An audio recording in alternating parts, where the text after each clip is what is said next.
Decades ago, there were few NGOs. Aid to migrants were dependent on people of goodwill like Bishop Giovanni Battista Scalabrini.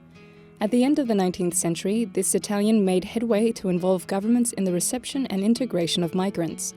Back then, waves of Europeans were leaving their land to seek their fortune all over America.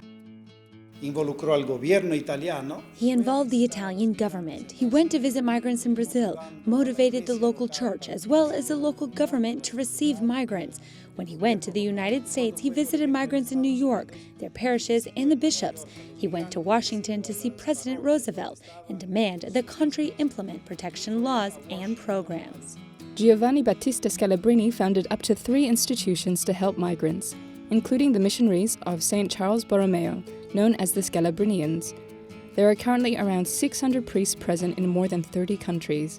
The Scalabrinians can be found on the main routes used by migrants and refugees, promoting initiatives to help integrate them.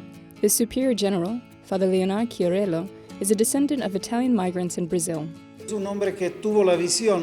Our founder saw that migration is a structural and not a circumstantial phenomenon. Many at the time said Italian migration will pass. It's a very quick phenomenon.